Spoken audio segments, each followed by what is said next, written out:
The Richard Rodgers Theater in New York City, a bastion of Broadway brilliance, became a portal to the late 90s last evening, as the cast of Dawson's Creek reunited for a staged reading that crackled with chemistry and catharsis.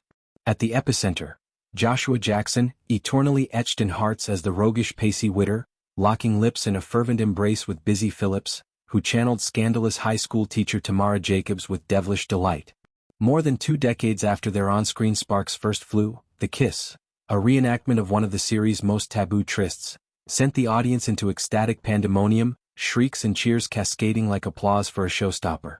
Jackson, in character as the precocious teen on the cusp of manhood, delivered his lines with smoldering intensity. You fantasize about what it would be like to be with that young boy, 'cause it helps you stay feeling attractive. Well, let me tell you something. You blew it, lady, because I'm the best sex you'll never have. Phillips, eyes ablaze, fired back the iconic retort. You're wrong about one thing, Pacey. You're not a boy. Before yanking him close, their lips meeting in a kiss that steamed up the stage lights and reignited millennial fantasies. The moment, raw and electric, eclipsed the evening's script, a pilot episode reading, but amplified its emotional core. Phillips, originally Audrey Liddell in Season 5 as Joey's roommate and Pacey's flame, slipped seamlessly into Tamara's forbidden allure, her performance a masterstroke of provocation. Social media ignited instantaneously, hashtags trending like wildfire, hashtag Pacey and Tamara, hashtag Dawson's Kiss, fans proclaiming it every millennial's dream, and the thirst trap we didn't know we needed. Phillips, ever the wry commentator, later quipped on her socials about her family's front-row dismay.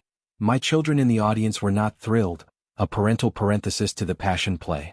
This reunion, more than mere nostalgia, was a lifeline for the Creek family, benefiting James Vander Beek's F-Cancer initiative amid his Stage 3 colorectal cancer battle.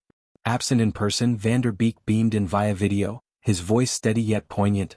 I have been looking forward to this night for months. I can't believe I'm not there. I can't believe I don't get to see my cast mates, my beautiful cast in person. Lin-Manuel Miranda, in a virtuoso pivot, voiced Dawson Leary, his rhythmic cadence infusing the earnest teen with fresh vigor.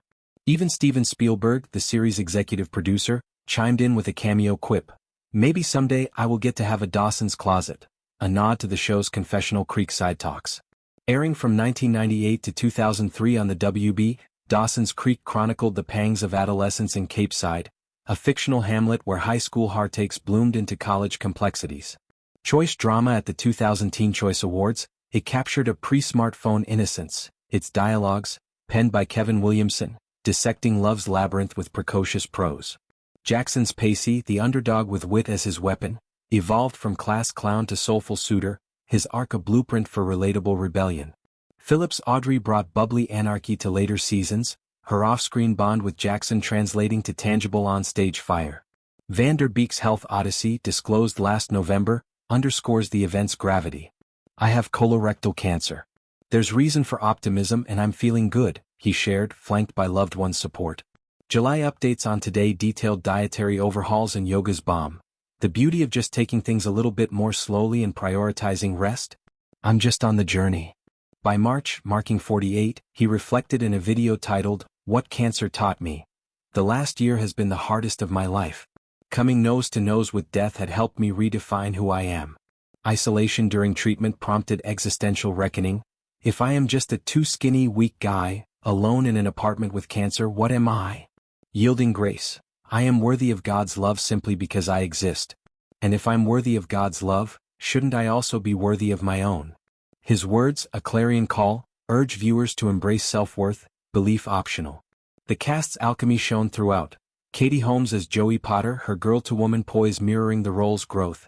Michelle Williams as Jen Lindley, her quiet intensity a beacon of redemption. Holmes, in a glamour sit-down, reminisced, as a teenager I had so many different feelings. Kevin had this way of putting words to those. The show was her crucible, decoding personal dramas through fiction.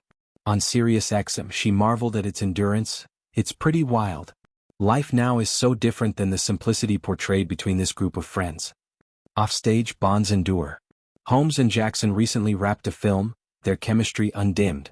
Williams, orchestrating the night, hugged Holmes repeatedly, dispelling feud whispers.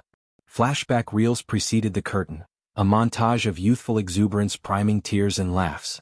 As confetti fell, the theater pulsed with Creek's spirit, love's messy beauty, friendship's anchor. Jackson and Philip's kiss, steamy sentinel, reminded all. Some stories, like Capeside's Creek, flow eternal.